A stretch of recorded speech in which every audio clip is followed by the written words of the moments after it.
उपस्थित सर्व प्रभुप्रिय सज्जन, भक्तिमती माता, चराचरामध्ये अदृश्य स्वरूपाने वास करणारी भगवत स्वरूप अदृश्य आणि असीम शक्ती, शक्ती या रूपाने सर्व जगामध्ये नटलेला कारण अकारण कर्तुम अकर्तुम अन्यथा कर्तुम ही शक्ती ज्याची आहे, जो अज आहे अमर आहे, ज्ञानोबराय लिहितात जो पुरुष आणि प्रकृतीच्याही पलीकडे आहे, सर्वेच सर्व जाणतो म्हणून आमचे गुरुवर्य रामभाऊ महाराजराव सांगायचे आळंदीला, कोणाला म्हणतात देव, एका वाक्यामध्ये त्याची व्याप्ती करत होते, जो सर्वेच सर्व जाणतो किंबहुना सर्वांमध्ये सर्वज्ञता ज्याची आहे त्याला भगवंत असं म्हणतात। भगवंताच्याच भाषेत सांगायचं झालं तर गतीर भरता प्रभू साक्षी निवास शरणम सर्वभूत प्रभव प्रलय स्थानम निधानम बीजमव्ययम, ही सत्ता ज्या भगवंताची आहे की मियाची नेमिला साता काळू ग्रासत असे भूता येथ म्हणिया गते पंडूस होता। एवढा व्यापक जो भगवंत आहे, सर्वेच सर्व जाणणारा सर्वज्ञ आहे। आणि म्हणून ज्ञानोबराय त्या भगवंताविषयी ज्ञानेश्वरीमध्ये अर्ध्या ओवीमध्ये दृष्टांत देतात आणि अर्ध्या ओवीमध्ये भगवंताविषयीचा सिद्धांत जगताला पटवतात।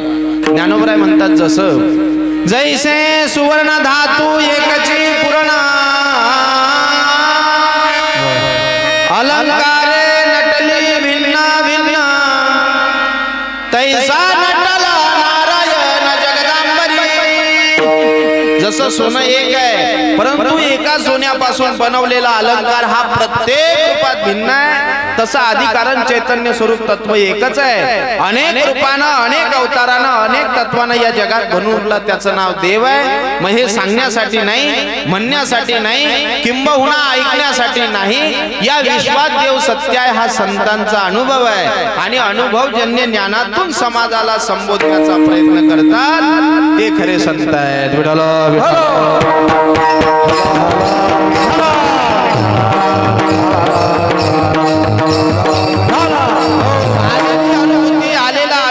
संत महात्म्यांनी किंवा सर्वज्ञांनी आपल्या अनुभवजन्य ज्ञानातूनच समाजापुढे प्रगट केला। म्हणून अशा जगदांबराजा चरणी सर्व मिळून नमस्कार करू, कार्यक्रमाला प्रारंभ करू। प्रस्तुत प्रसंगी सेवेकरता निवडलेला अभंग महान भगवत भक्त, देहूचे सुप्रसिद्ध साधू, भक्तीचे सागर, ज्ञानाचे आगर आणि वैराग्याचे शिखर, वैराग्य राज रसिकत्व जगद्गुरु तुकोबराय यांचा 4 चरणाचा जो आत्मा स्वस्वरूप आहे, स्वस्वरूप असणारा जीव दशेला आला, 2 तत्वांनी ग्रासल्या गेला, कल्पना अविद्या तेने झाला जीव। कल्पना आणि अविद्या या दोन्ही तत्वामध्ये ग्रासल्यामुळे देहाचं तादात्म्य धारण केलं। हा देह माझा आहे आणि मी या देहाचा आहे, हा भाव संपूर्ण प्रकारात नष्ट करण्याकरता जगद्गुरु तुकाराम महाराज या अभंगातून उपदेशाची मीमांसा अवच्छेदक बद्ध करतात।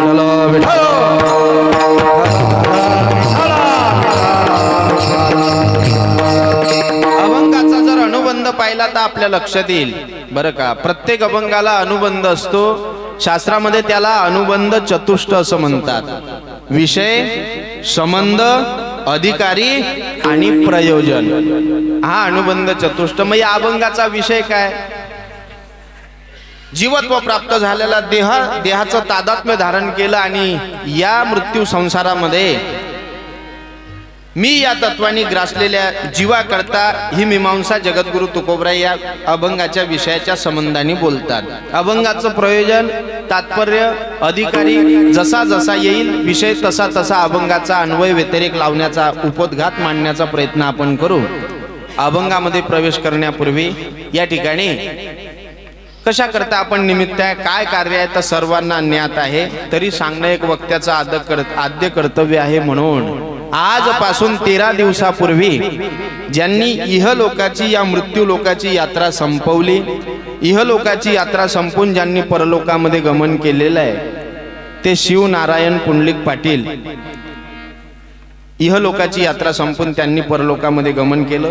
13 दिवस पूर्ण या ठिकाणी झालेले आहेत आणि उत्तर क्रियेचा नेम 13वीच्या कार्याकरता हरिकीर्तनाने हा नियम साजरा होतो। त्याकरता सर्व आप्तगण, स्वजन, सोयरे, भावबंद आणि सर्व महान कलाकार मंडळी दिग्गज या ठिकाणी उपस्थित आहे। सर्वांच्या उपस्थितीमध्ये हा तेरवीचा नियम साजरा होतो। मृदंगाच्या साथीकरता ज्यांनी महाराष्ट्रभर आणि पूर्ण आयुष्यभरच त्या ठिकाणी मृदंगाची साधना केली, उपासना करून ती उपासना साधनाला फळाला आलेले आमचे आदरणीय चौके आबा आणि खूप सुंदर वादन आहे। महाराष्ट्रभर त्यांच्या मृदंगाची ख्याती आहे, म्हणून या ठिकाणी महाराज सुद्धा उपस्थित आहेत। गायनाचार्य, अभिनव गान गंधर्व, महाराष्ट्रभर गान कोकिळा आणि गायनाचार्य प्रसिद्ध आहेत। आदरणीय हरिभक्तपरायण भरतजी महाराज बोरकर या ठिकाणी उपस्थित आहेत। पुन्हा साथी करता आदरणीय हरिभक्तपरायण गान गंधर्व ज्ञानेश्वरजी महाराज लांडे हेही उपस्थित आहेत आणि सर्व कलाकार टाळकरी मंडळी उपस्थित आहेत। आसाद उद्याहून आले आमचे भागवत पाटील, पेटीवरती पेटी मास्टर सुंदर ज्यांचं आणि व्यक्तिमत्व आहे ते आदरणीय आमचे सावळे सर या ठिकाणी उपस्थित आहेत। आदरणीय हरिभक्तपरायण मोतीरामजी बाबा सुद्धा उपस्थित आहेत। आमचे गोपाल महाराज आहेत आणि गवंडाळ्याची आमची साऊंड सर्व्हिस एकदम उत्कृष्ट आहे। सर्वेच्या चरणाला नतमस्तक होतो आणि माझ्या विषयाकडे वळतो। विठ्ठल विठ्ठल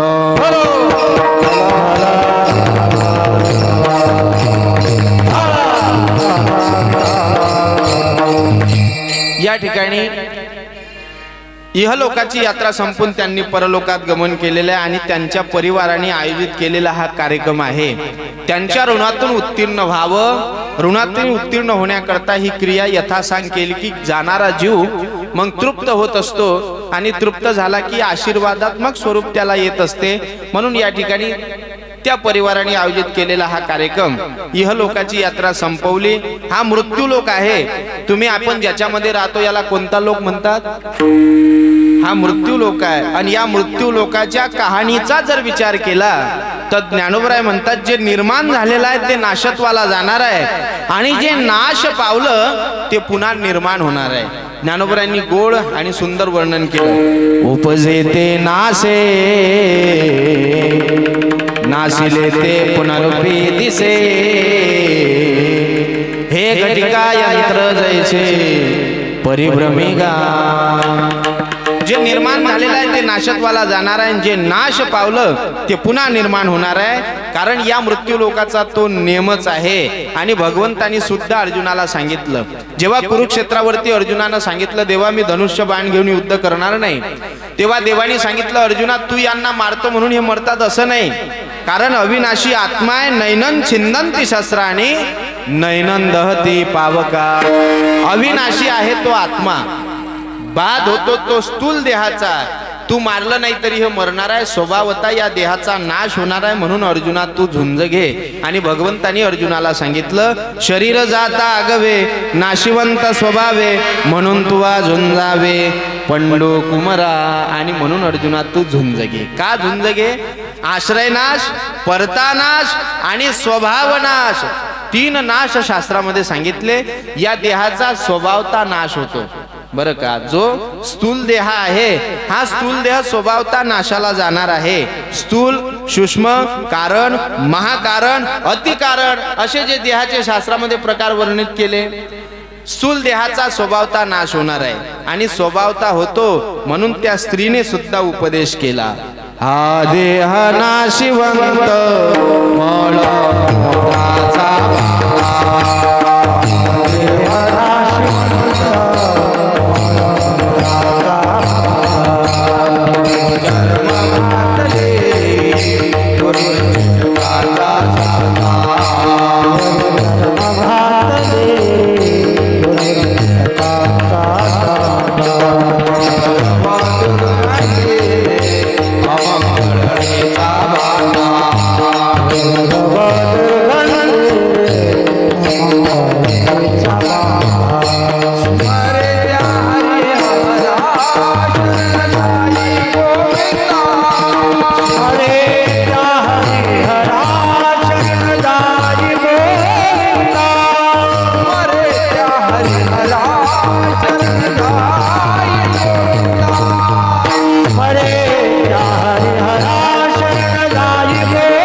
वा देह नाशिवंत स्वभावता या देहाचा नाश होतो म्हणून मदालसेने मुलाला उपदेश केला स्मरे त्या हरिहरा शरण जाई गोविंदा।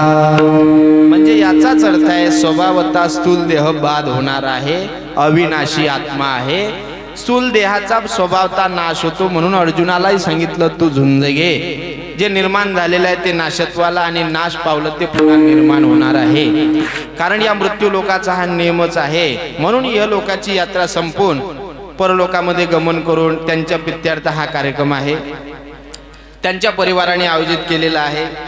या ठिकाणी शोकाकुल महादेव पाटील, पुरुषोत्तम पाटील, कारण काय घरातून गेलेल्या जीवाकरता ह्या सर्व क्रिया कराव्याच लागतात। ह्या जर यथासांग रूपाने केल्या तर जाणारे पूर्वज मग प्रसन्न होतात, तृप्त होतात, कारण मृत्यू लोकामध्ये प्रत्येक जो जीव जन्माला आलेला आहे त्याच्यावर 4 ऋण शास्त्राने सांगितलेले आहे, 4 बंधन आहेत। पहिलं देव ऋण, दुसरं संत ऋण, तिसरं समाज ऋण आणि चौथा आहे मातृपितृ ऋण। शास्त्राने प्रतिपादित केलेले 4 ऋण। पहिलं देव ऋण, कशासाठी आहे देवाचं ऋण? तर भगवंताने हा जीव तुम्हाला आम्हाला दान दिलेला आहे, जेने हा जीव दिला दान, हा जीव दान दिला गुरुजी भगवंतानी, कुठलंही मोल नाही, दान दिला दान, नुसता जीवच दान दिला काय? हा जीव ज्याच्यामध्ये राहतो तो देह सुद्धा दान दिला, देवे दिला देह, बस एवढंच पाहिजे आपल्याला, देह देवे दिला देह म्हणजे नंबर 1 जीव दान दिला, नंबर 2 देह दान दिला, आणि नुसता जीवन देहच दिला नाही, याला लागणारे 5 ज्ञानेंद्रिय, 5 कर्मेंद्रिय, मन बुद्धी चित्त आणि अहंकार अंतःकरण चतुष्टाव्य, शब्द स्पर्श रूप रस आणि गंध अनुभवानं त्यानंच दिलं। विठ्ठल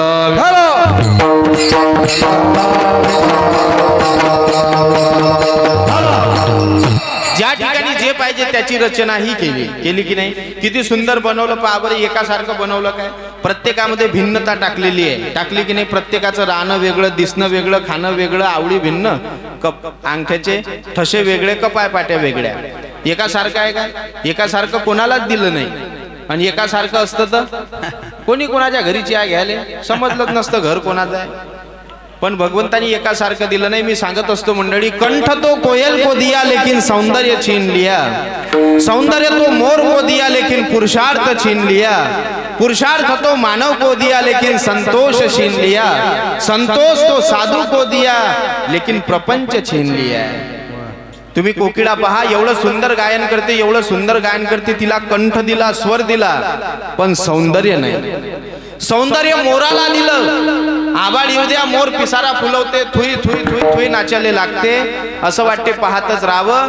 त्या मोराला सौंदर्य दिलं पण पुरुषार्थ नाही, पुरुषार्थ माणसाला दिला पण माणूस त्याच्यामध्ये समाधानी नाही। समाधानी जीवन एका साधूचं बनवलं पण साधूले प्रपंचच नाही। विठ्ठल विठ्ठल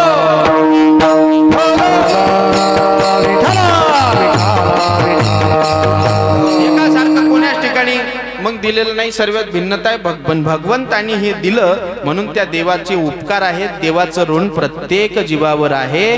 पहिलं देव ऋण, दुसरं संत ऋण, मायबाप जन्म देतात पण संत महात्मे जन्म मरणाच्या फेऱ्यातून चुकवतात, म्हणून काय सांगू आता संतांचे उपकार। दुसरं संत ऋण, तिसरं समाज ऋण, ज्या समाजामध्ये ज्या गावामध्ये आम्ही जन्माला आलो त्या समाजाचं प्रत्येकावर ऋण आहे, आणि शास्त्र म्हणतात चौथं ऋण आहे, शास्त्रकार म्हणतात मातृपितृ ऋण। मातृपितृ ऋणातून अनमोल किमतीचा जन्म ज्या माय बापाने दिला त्या माय बापाच्या ऋणातून उत्तीर्ण होण्याकरता हे कार्य, हे क्रिया कराव्यास लागतात। का कराव्या? तर त्या ठिकाणी त्यांच्या ऋणातून उत्तीर्ण होता येत नाही, पण होण्याकरता ह्या क्रिया कराव्या।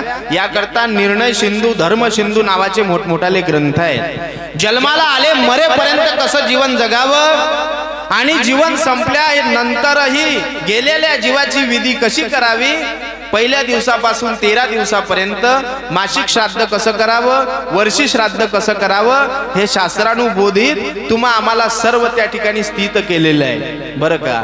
पण त्याचा विचार केला पाहिजे. पण मानवी जीवनाचा विचार केला तर बहुतांशी अशी पद्धत चालू झाली, महाराज मारून आलं, पुढे चालू आहे की नाही. का बांधतात किडीवर माहित नाही, सुतईनच का बांधतात, पानच का टाकतात, विसावा का देतात विसावा. एक जण म्हणे जाणाऱ्या जीवा करता दिला असेल. तर मी सांगत असतो मुद्दाम, अग्नीय दिशेमध्ये पितृगणाचं वास्तव्य आहे, तिथं आर्यमा नावाचा यम वास्तव्याला आहे. तो वेशीच्या आत येत नाही, वेशीवर टपून बसलेला आहे आणि काय करतो, घडी घडी काळ वाटयाची पाय, घडी घडी काळ वाटयाची पाय,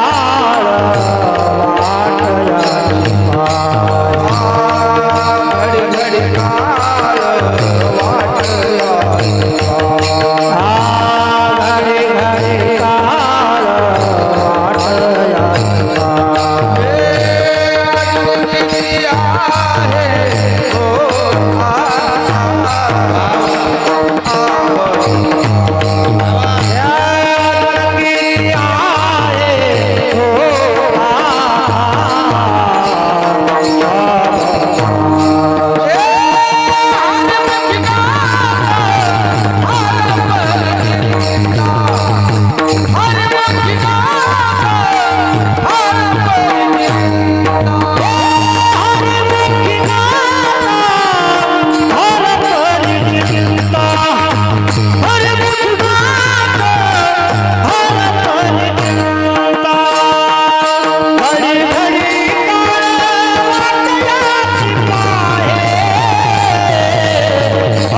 घडी घडी काळ वाटयाची वाटयाची पाये. तो वेशीवरती टपलेला आहे, वेशीच्या आत येत नाही. नाद बाबाही व्यक्त करतात, तो वाट पाहतो की अजून किती राहिलं, मग तो आत येत नाही. दिलेला विसावा त्या यमाकरता असला पाहिजे की जाणाऱ्या जीवाला जाच करू नको असा त्याचा भाव असेल. तिथून मशानभूमीमध्ये गेल्यानंतर त्या ठिकाणी पाणी पाजण्याचा कार्यक्रम होते. गुरुजी पाणी पाजण्याचा कशानं पाजतात पाणी तुमच्याकडे? अंगठ्यानं. मी विचारतो तुम्हाला, आता शेवटचंच पाणी पाजणं आहे. ज्या मायबापाने जन्म दिला त्या मायबापा करता आता शेवटचंच पाणी पाजायचं आहे. पुन्हा हा घोरच नाही. विको कमी करा थोडासा. पुन्हा घोरच नाही हा. मग सोन्याचा गिलास विकत आणू शकत नाही का आपण? तुम्ही बी आणू शकता आणि मीही आणू शकतो, पण तिथं प्राधान्य सोन्याच्या गिलासाला नाही. पंचायतन सांगितलं या पंचबोटामध्ये, या पंचायतनातून मधल्या रेषेतून पाणी द्यावं असा शास्त्राचा दंडक आहे. पण त्या मधल्या रेषेतून पाणी जात नाही, म्हणून असा अंगठा करावा लागते. मग विठ्ठल विठ्ठल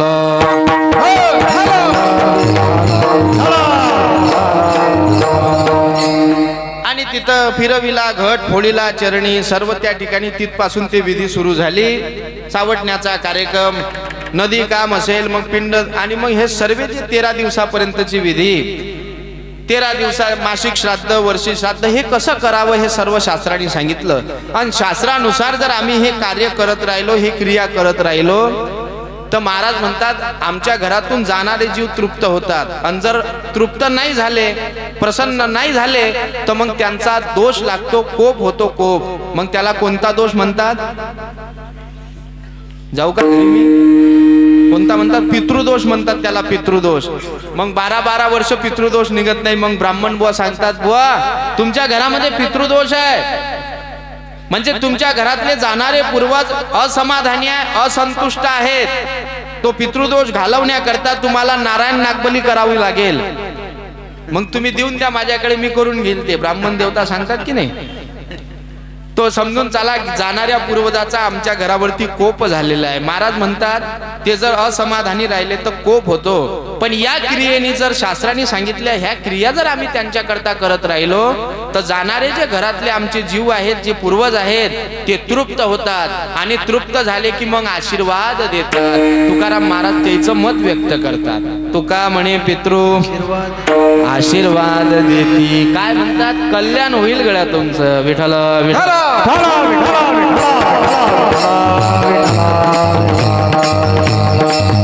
माझे झाले गया वर्जन फिटले पितराचे ऋण. हे घरातल्या लोकांनी मग हे सर्व महाराज म्हणतात त्या पद्धतीने करावं. जाणारे सर्व पूर्वज तृप्त होतील. कारण जन्माला आले मरेपर्यंत याच्यातला मधला कालावधी जो आहे त्याला जीवन असं म्हणतात.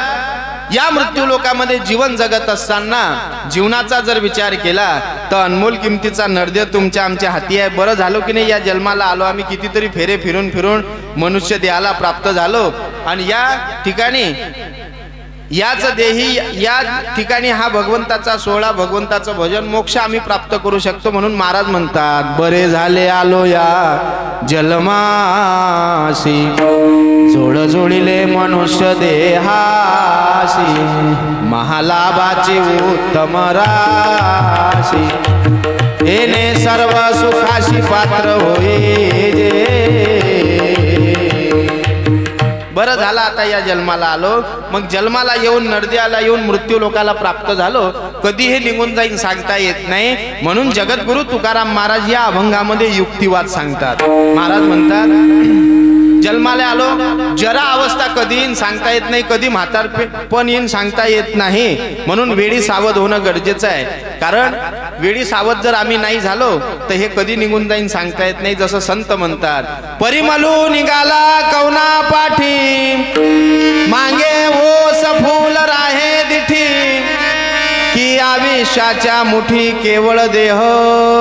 मग नुसता देह उरेल, इंद्रिय राजीनामे देऊन टाकेन. आणि आमचं उलट आहे, मग लोक भर हंगामात बँकेचं कर्ज काढत, बँकेचं कर्ज आणि बँकेच्या नोटिसा, सोसायटीच्या गाड्या गोपाल महाराज गावात आल्या की ते कर्ज काढणारे लोक काय म्हणत माहित आहे, साहेब शेवटचा याचा येऊ द्या, तुमचं कर्ज भरून टाकू. शेवटचा याचा निघला की कर्ज भरून टाकू. आणि शेवटच्या याच्याले त्या बुवाच्या वावरात जाऊन पहा तुम्ही 10-12 नकटे आणि एखादंच बोंड, कधी भरीन सोसायटीन कधी फिरीन बँकेचं कर्ज. तशी शेवटची गती आहे महाराज. इंद्रिय राजीनामे देतात आणि मग शेवटी देह उरतो. काय परिमलू गेलिया ओस फुल देठी, आयुष्या शेवटी देह तैसा. म्हणून महाराज म्हणतात हे कधी कमी होईल कधी निघून जाईन सांगता येत नाही. मग जरा अवस्था आली, क्या भरोसा है इस जिंदगी का, क्या भरोसा है इस जिंदगी का,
नाही ये किसी का. म्हणून कधी निघून जाईल, कधी ही अवस्था बिघडेल सांगता येत नाही. म्हणून याकरता युक्तिवाद तुकोबराय करतात. आणि अवस्था सांगितल्या, बालपण, तरुणपण, म्हातारपण. त्याच्यामध्ये जरा आणि दुसरी आहे जर्जरा. जरा अवस्था म्हणजे म्हातारपण. जर्जरा ते भगवंतानं कोणावर आणू नये. सर्व शरीराचं मांस गणून पडणे जर्जरा अवस्था.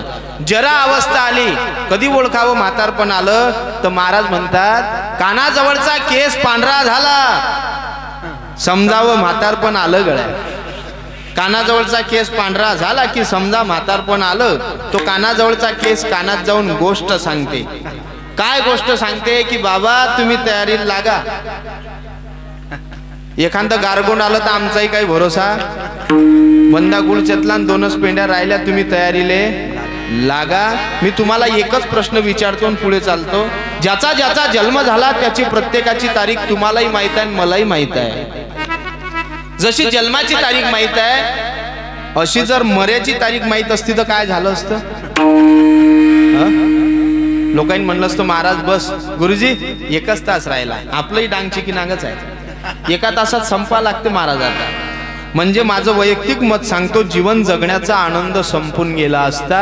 माहित नाही म्हणून बरं आहे. मग त्याकरता संत वेळोवेळी सावध करतात बाबा हे माहित नाही पण कधी येईल सांगता येत नाही.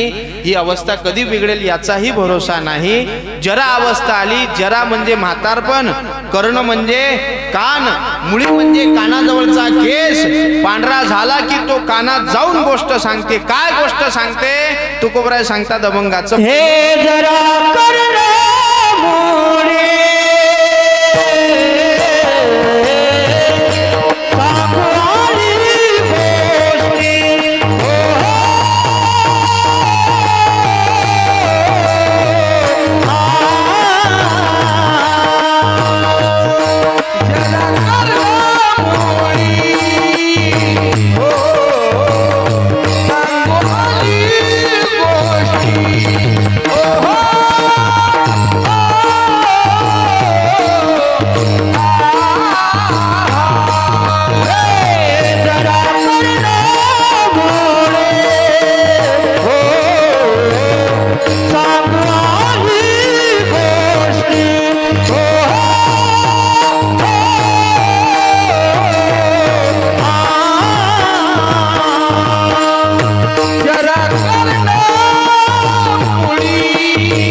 पहिल्या चरणामध्ये जगद्गुरु तुकाराम महाराज म्हणतात जरा म्हणजे म्हातारपण, कर्ण म्हणजे कान, मुळी कानाजवळचा केस.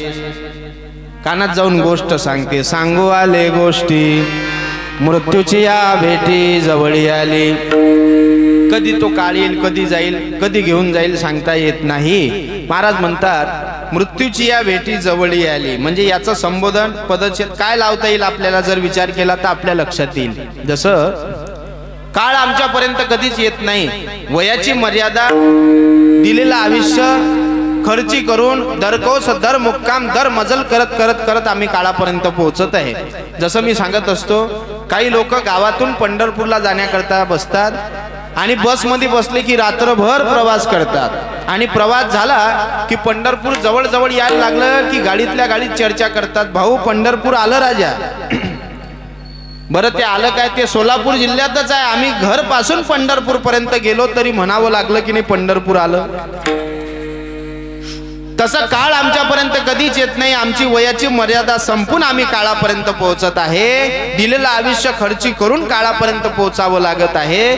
तरी तुकोबराय सामान्य जीवाला पटण्याकरता बोलतात, काळ आला जवळी ग्रासावया, किंवा मृत्यूची या भेटी जवळी आली. किती तर त्या ठिकाणी काळाच्या ओघामध्ये हे सर्व संपणार आहे. दिवसाचे 4 प्रहर आणि रात्रीचे 4, या 8 प्रहरामध्ये जात आहे ते आयुष्य, खात आहे तो काळ. म्हणून वेळी सावध करतात ते संत. हा चली जा रही है उम्र धीरे धीरे,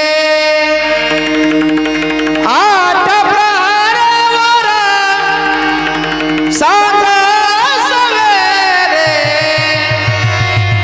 आठ प्रहर सांझ सवेरे, चली जा रही है उम्र धीरे धीरे.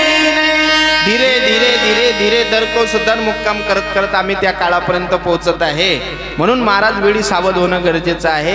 महाराज म्हणतात काळ आला जवळी ग्रासावया, जरा अवस्था आली, म्हातारपण आलं, काळ कधी येईल कधी घेऊन जाईल सांगता येत नाही. म्हणून जगद्गुरु तुकोबराय मनाला सांगतात, मनाला काय, मनाला विनंती करतात, उपदेश नाही. बरं का, काही ठिकाणी विनंती वाचक शब्द आहेत व्याकरणामध्ये, काही ठिकाणी करुणावाचक शब्द आहे आणि काही ठिकाणी हलकट वाचक शब्द आहेत. पण इथं मनाला उपदेश न करता मनाला विनवणी आहे. बरं का विनवणी करतात तर त्याचं कारण आहे, जिथं उपदेश करून काम होत नाही तिथं कधी कधी राग येत असतो. उपदेश केला तरी जमत नाही, मग राग येतो, आणि राग येऊनही जमत नाही, मग तिथं विनंती असते, आहे की नाही. संत महात्मे उपदेश करतात, कधी कधी करतात की नाही उपदेश. पण नुसता उपदेश नाही, आमच्या सारख्याचा नुसता उपदेश आहे, उपदेश नाही, त्या उपदेशाच्या मागे उपासना आहे. आणि मग शास्त्र असं म्हणते, उपदेश अधिक उपासना बरोबर परिणाम. विठ्ठल विठ्ठल.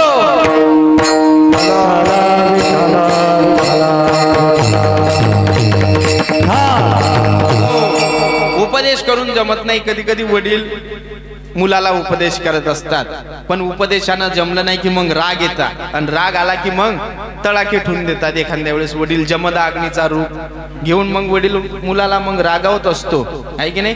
तसं संतही समाजाकरता रागवले. काय म्हटलं संतांनी, सटविने नेला कैसा नाही, सटविने नेला कैसा नाही, सटविने नेला कैसा नाही, सटविने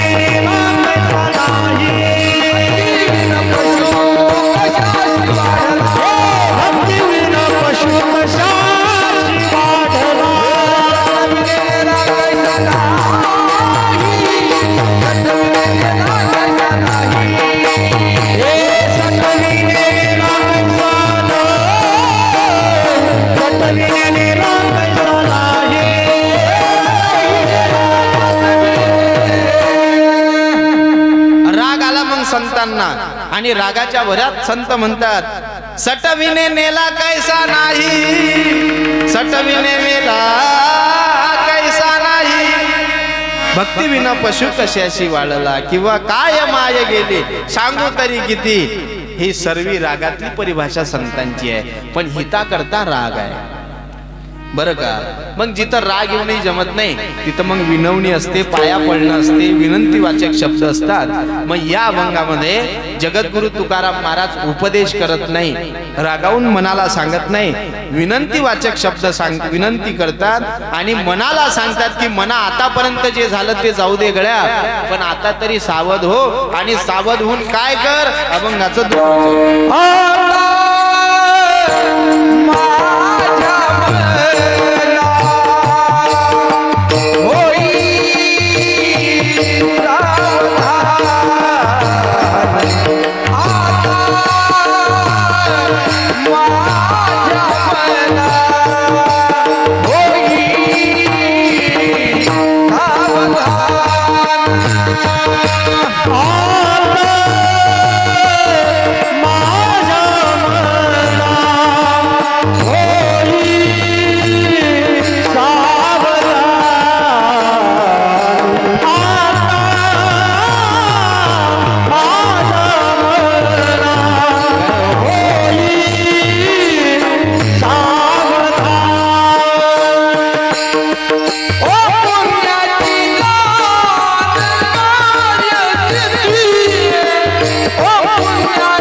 महाराज उपदेश न करता विनंतीवाचक शब्द वापरतात आणि मग तुमच्या लक्षात येईल विनंतीवाचक शब्द मनाला सांगितले, मनाला वापरले की आता माझ्या मना होई सावधान.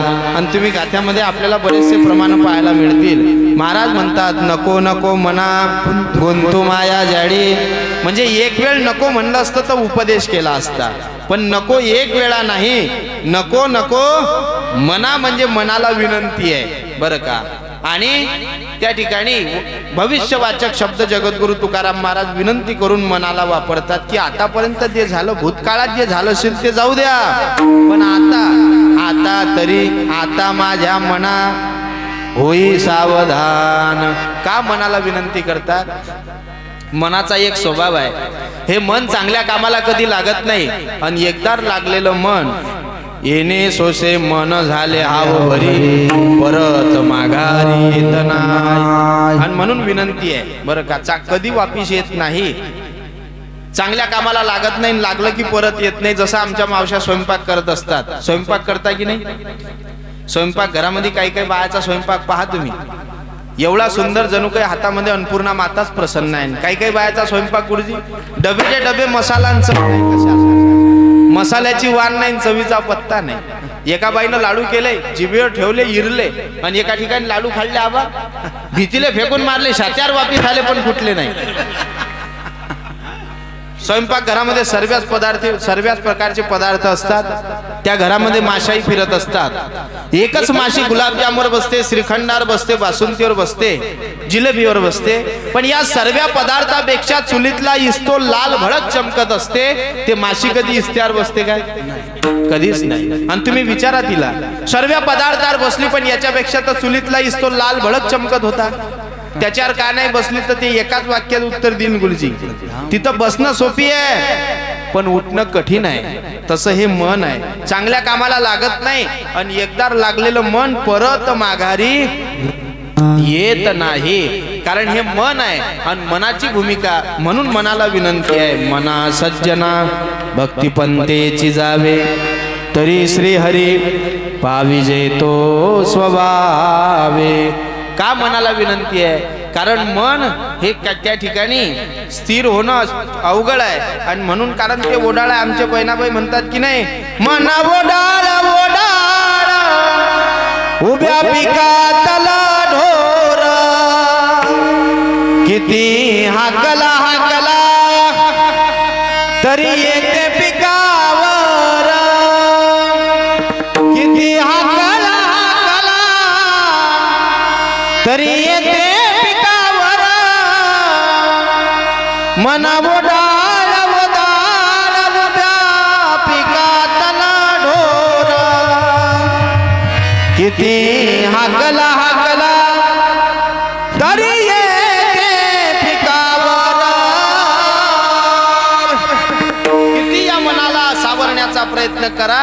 महाराज म्हणतात, ती ज्या कामाला लागू नये तिथं लागते आणि जे करू नये ती करते, पण एकदा लागलेलं मन परत येत नाही।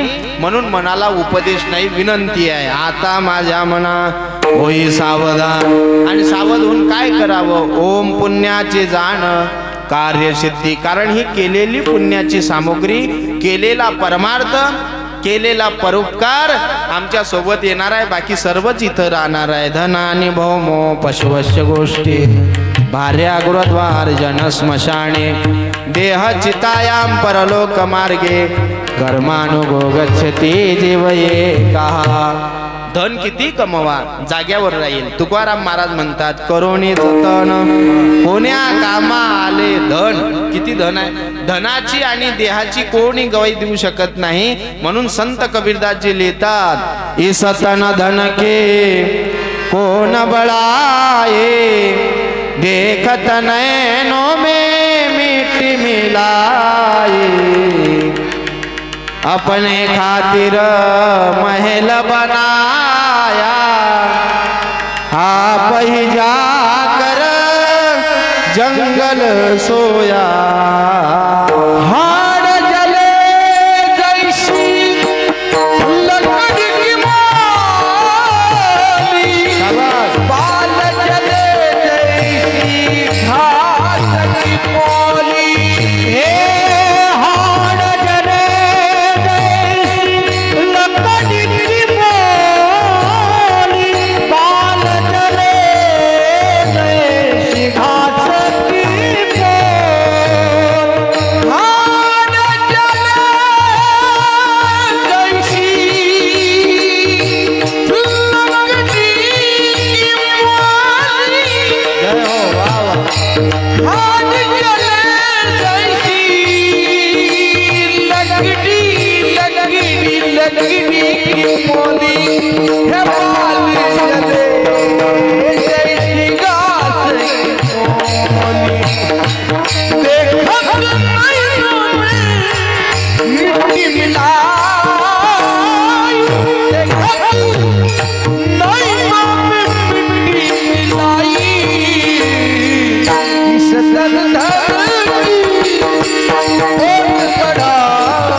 इस तन धन की कोण बडाई. धन आणि देह मग आता कोण याची ग्वाही देऊ शकेल किंवा कोण त्याचा भरोसा सांगता देता येईल. करोनी जतन किती धन जमा केलं तरी सुद्धा धनाने भौमो पशुवश्य पशु गोट्यात पत्नी दारापर्यंत मित्र मशानापर्यंत आणि मग त्या ठिकाणी कर्मानुगो गच्छती जीव एका कर्मानुसार जीवाची गती ठरलेली असते. म्हणून महाराज म्हणतात केलेला परोपकार केलेलं पुण्य केलेला परमार्थ आमच्या सोबत येणार आहे. बाकी सर्वच इथं राहील. केलेला परोपकार जीवाने परोपकार करत जावं. महाराज का करावं. पुण्य पाप जर समजत नसेल तर महाराज एकाच वाक्यात लिहितात पुण्य कशाला म्हणतात आणि पाप कशाला म्हणतात. आमच्यापासून दुसऱ्याला त्रास झाला किंवा विनाकारण दुसऱ्याला त्रास दिला त्याच्यासारखं या जगात पाप नाही आणि जगात परोपकार केला त्याच्यासारखं पुण्य नाही. पुण्य ते परोपकार पाप ते परपिडा. परोपकारासारखं पुण्य नाही. हे शरीर परोपकाराकरता मिळालेलं आहे तुम्हाला आम्हाला. आणि म्हणून आज भगवान दत्तात्रयांची जयंती आहे. भगवान दत्तात्रयांनी 24 गुरु केले. त्या 24 गुरुपैकी समुद्राला गुरु मानलं आणि त्या समुद्रापासून परोपकार नावाचा गुण शिकले. विठ्ठल विठ्ठल.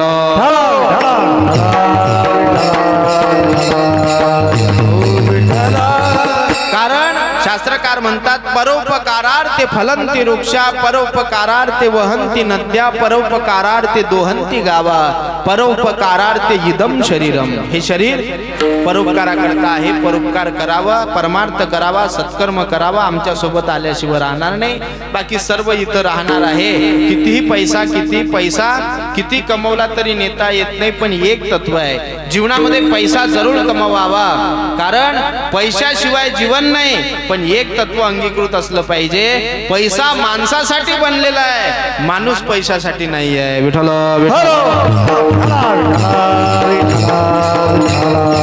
आणि म्हणून महाराज म्हणतात सत्कर्मानी परमार्थानी परोपकाराने केलेली ही संगती आमच्या सोबत येणार आहे. बाकी सर्व विसंगती होणार आहे. म्हणून आता माझ्या मना होई सावधान ओम पुण्याची जाण कार्यसिद्धी हे सोबत येणार आहे.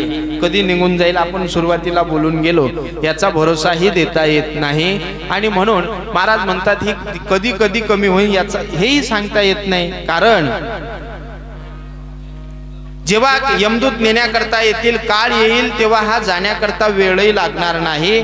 महाराज म्हणतात शेवटीला घडी बुडता न लागे वेळ साधावा तो काळ जवळ आला. शेवटची वेळ जाण्याकरता वेळही लागणार नाही. योग वशिष्ठ नावाचा ग्रंथ आहे. त्याच्यामध्ये वशिष्ठांनी रामचंद्राला केलेला उपदेश तिथं वैराग्य धारण झालं. त्या ग्रंथाला योग वशिष्ठ असं नाव पडलं. त्याच्यामध्ये मृत्यूचं भय सांगत असताना वाचलं तर काटे येतात अनुभवणं. तिसरीच गोष्ट आहे कप वात आणि पित्त तिन्ही गोष्टी एक होतात. शरीरातला जेव्हा या देहातून यमदूत प्राण काढतात कप एवढा वाढून जाते पित्त वाढते आणि सर्व शरीराला वात येते. मग शरीरातला कप वाढला की जुने लोक म्हणतात की नाही की महाराज घरळ का लागला म्हणतात. काय म्हणतात तुमच्याकडे श्वास वर लागला घरळ का लागला म्हणजे समजून चाला शरीरातला कप वाढला. शरीरातलं पित्त वाढलं संपूर्ण शरीराला वात येतो. आणि ह्या सर्व गोष्टी झाल्या एक नाही दोन नाही हजार विचू एका वेळेला डंक मारतील एवढ्या वेदना होतात. मग त्या यमदूताई जो काय करुणा आहे का नाही त्या यमाशी करुणा मारिती झोडीती तोडीती निष्ठुर. म्हणून महाराज म्हणतात की आहे त्या स्थितीत आहे त्या मृत्यू लोकात आहे त्या आवेशात आहे त्या देहामध्ये एकच करा. हे जाण्याकरता वेळ लागणार नाही. मग येणारा काळ येणारा क्षण चिंतनाने साध्य करा. काळ सारावा चिंतने एकांतवासे गंगा स्नाने देवाच्या पूजने प्रदक्षिणा तुळशीच्या. हा नित्य जीवनामध्ये असावा. चिंतनाने जर आम्ही चिंतन करत राहिलो तर जीवनाची तद्रूपता झाल्याशिवाय राहणार नाही. चिंतने तद्रूपता. म्हणून चिंता करत बसण्यापेक्षा चिंतन करावं. चिंता करत बसण्यापेक्षा मानवी जीवनात चिंतन केलं पाहिजे. आणि जर चिंता केली तर काय होते चिंता से चतुराई घटे दुख से घटे शरीर पाप से लक्ष्मी घटे कह गए दास कबीरा कह गए दास कबीर। शरीरातली चतुराई नष्ट होऊन जाते चिंतेने, म्हणून चिंता करत बसण्यापेक्षा भगवंताचं चिंतन करावं। आणि आमचं उलट आहे महाराज, आम्ही चिंतन करत नाही आणि चिंता केल्याशिवाय राहत नाही। पण भगवंताचा विचार करा बरं का। माणूस म्हणतो मी करता मी भोगता, यामुळे मनुष्य बंधनामध्ये पडत असतो। पण हे सर्व भगवंतानं निर्माण केलेलं आहे। जेने हे विश्व निर्मिले, ज्याने हे विश्व निर्माण केलं त्यानंच निर्माण केलं आणि तोच चालवत आहे। किती सुंदर आहे। रचा है सृष्टि को जिस प्रभु ने, वही वो सृष्टि चला रहा है। ज्यानं हे निर्माण केलं तो भगवंत हे चालवत आहे। पण माणूस म्हणतो मी करता मी भोगता, यामुळे भ्रमामध्ये बंधनामध्ये पडत आहे। पण येणारा क्षण चिंतनाने साध्य करावा, ही भगवंताची सत्ता आहे। म्हणून त्या ठिकाणी विचार जर केला तर येणारा त्या ठिकाणी काळ आला की जाणारा क्षण वेळही लागणार नाही। शेवटीला घडी बुडताना लागे वेळ, साधावा तो काळ जवळी आला। आणि म्हणूनच मनाला सांगतात आता माझ्या मना होई सावधान, ओम पुण्याची जाण कार्यसिद्धी। हातानं टाळी मुखानं भगवंताच्या नामाचा जयघोष करू आणि 10 मिनिटांमध्ये शेवटच्या चरणाचा धावता भावार्थ पाहू आणि या ठिकाणी थांबू। विठोबार घुमाये, विठोबार घुमाये, टाळी वाजवा।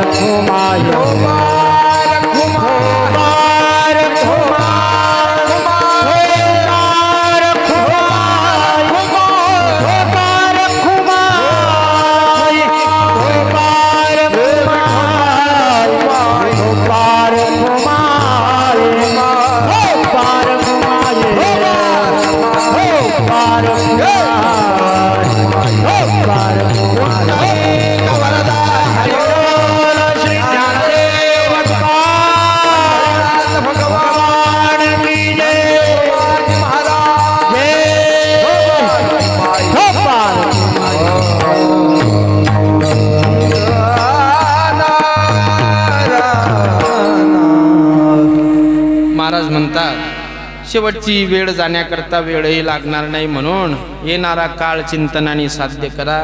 मनाला सांगतात पटलं महाराज आम्हाला, तुम्ही सांगता की जरा अवस्था आली कानाजवळचा केस पांढरा झाला, समजावं कधी काळ येईल सांगता येत नाही। म्हणून मनाला सांगतात शेवटची वेळ जाण्याकरता वेळ लागणार नाही।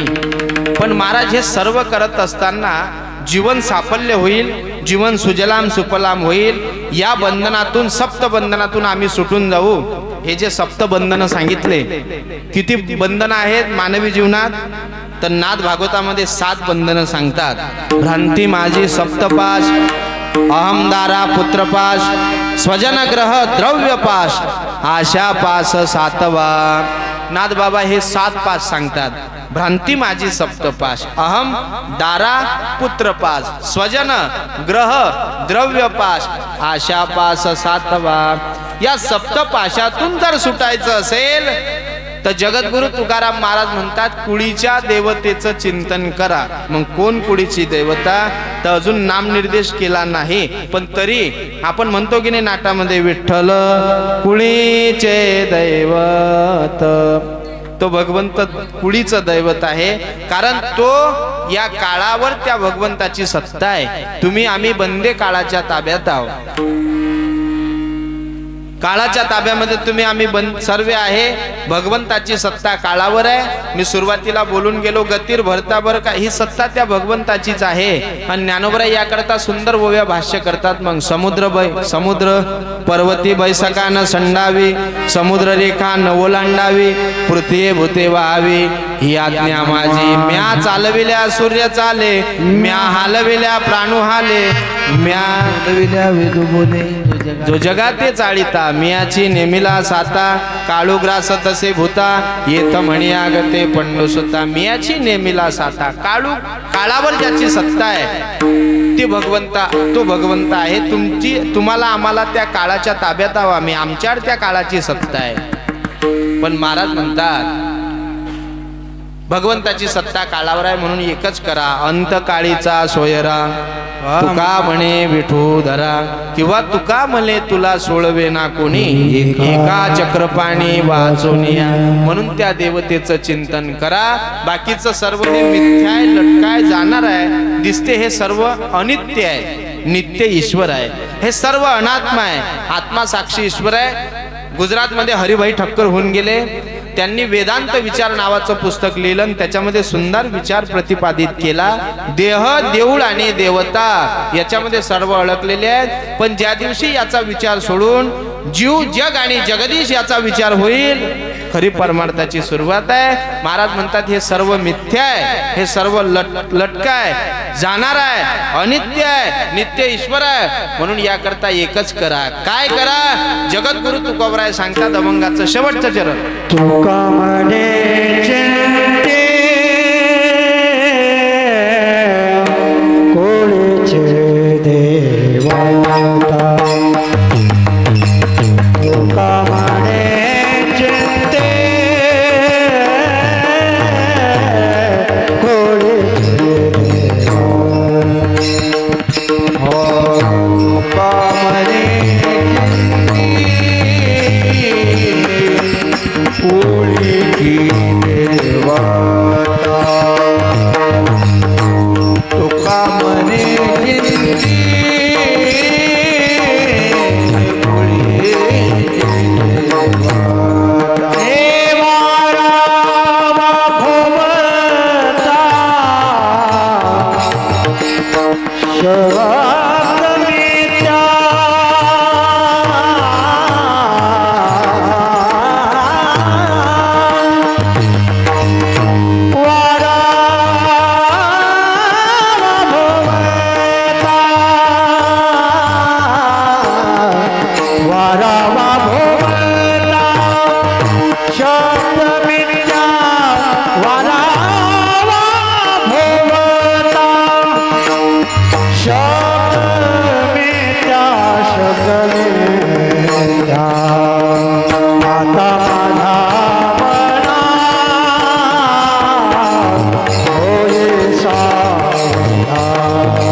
बाबा